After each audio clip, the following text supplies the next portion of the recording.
স্টেথোস্কোপের গাটা ঠান্ডা, ভাঙা চশমাটা চুপ, হাসি মুখে মেয়েটা ফটোর ফ্রেমে, সামনে জ্বলন্ত ধূপ। ডাক্তারিতে চান্স পাওয়ার খবরে হয়তো সেদিন মেয়েটার বাড়ি জুড়ে ছিল হইচই। রান্নাঘর থেকে খুন্তি হাতে দৌড়ে বেরিয়েছিল মা, চিৎকার করে বলেছিল, ওগো সুখবর আছে, পাড়া প্রতিবেশী সব গেলে কই? ওগো মেজো বৌদি শুনছো, মেয়ে তো ডাক্তারিতে চান্স পেল। এই রুনুর মা, আরে বাবা আমার মেয়ের খবর তোমাদের কি কানে গেল? মেয়ে আমার আরজি করে ডাক্তার হতে চললো। জানো বৌদি, মনে হয় গত জন্মের পুণ্য হয়তো এবার সত্যি হয়ে ফলল। আত্মীয় স্বজন হেসে উত্তর দিয়েছিল, ব্যাস আর চিন্তা কি বৌদি, তোমার মেয়ে তো আমাদেরও মেয়ে, অসুখ বিসুখ মানে এবার এ বাড়িতেই ডাক্তার।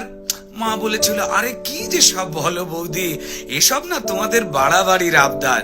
শোনো বৌদি, আমার মেয়ে না দেশের সব খবর জানে, কত গরিব মানুষ চিকিৎসা পায় না, আরে বাবা তাদেরই তো বাঁচাতে হবে প্রাণে।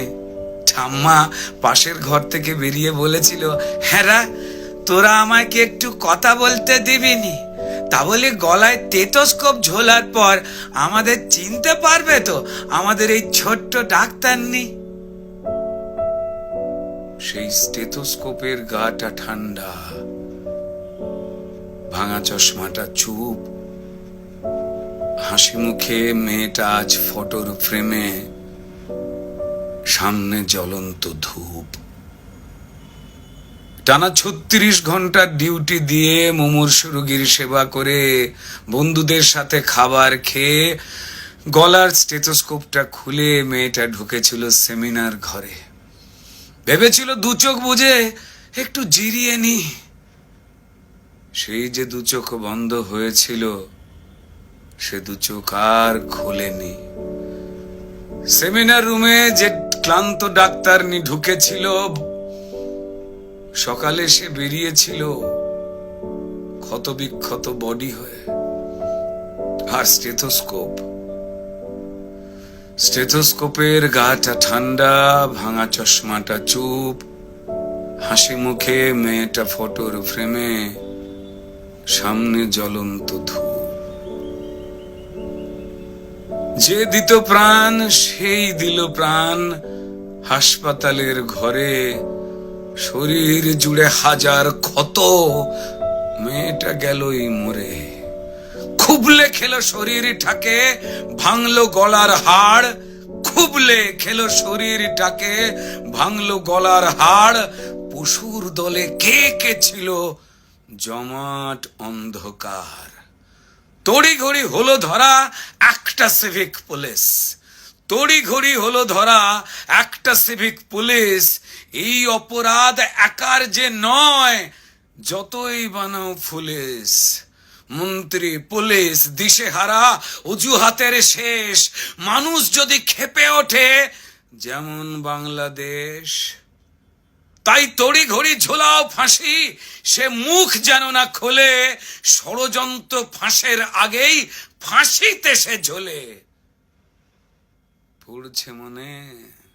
পড়ছে মনে ভুলে যাওয়া ধনঞ্জয়ের কথা, যাবজ্জীবন শেষের আগেই ফাঁসির গল্প গাথা। সেম সিলেবাস এ গল্পতেও বুনছে রাজা রানী, সেম সিলেবাস এ গল্পতেও হয়তো বুনছে রাজা রানী। তাই তড়ি ঘড়ি জ্বালানো মেয়ে কেন সবাই জানি। শুধু জানলো না মেয়ে চিতে শুয়ে তার কি অপরাধ, ভোটার লিস্টে তার নামটা কেবল শুধু বাদ। জানেই না সে তার জন্য প্রতিবাদের ঢেউ, তার ঘটনায় সিংহাসনের ভয় পাচ্ছে কেউ। কার জন্য কার পেটেতে লাল রক্তের ছোপ, কার জন্য অপেক্ষাতে একটা স্টেথোস্কোপ। ওই স্টেথোস্কোপের গাটা ঠান্ডা, ভাঙা চশমাটা চুপ, হাসি মুখে মেয়েটা ফটোর ফ্রেমে, সামনে জ্বলন্ত ধূপ। ফেলফেলে মুখ বাবা মায়ের, প্রতিবেশী স্তব্ধ, আরজি করের বন্ধ ঘরে সত্যিটা আবদ্ধ। বিবস্ত্র ক্ষত দেহ দেখেও প্রথমে আত্মহত্যা ঘোষণা, তারপর বিধ্বস্ত বাবা মাকে চুপ করাবার নাটকে ফোন। অপদার্থ স্বাস্থ্য বিভাগ আর দালাল পুলিশ খুঁজে খালি অজুহাতের কোণ। মেয়েটা ডাক্তার হতে চেয়েছিল এ পোড়া রাজ্যে, তা না হয়ে হলো খবর। সিন্ডিকেটের সরকার চায় না ডাক্তার, তাই স্বপ্নকে দাও কবর। অফিস আদালতে মাঠে ঘাটে ঢোকাও নিজের লোক, ক্ষমতা আর টাকার লুঠের নেশায় মানুষ মরুক, শুধু ক্রিমিনালের জয় হোক। ক্রিমিনালরাই মাটিতে পায় বীরের তকমা, তারাই রানী মায়ের হোপ। আর হাসপাতালের বেড তো ক্রিমিনালের জেল যাত্রা আটকাবার জন্য, মরুখ ডাক্তারের স্টেথোস্কোপ। স্টেথোস্কোপের গাটা ঠান্ডা, ওই ভাঙা চশমাটা চুপ। ডাক্তার নি আজ ফটোর ফ্রেমে, সামনে জ্বলন্ত ধূপ।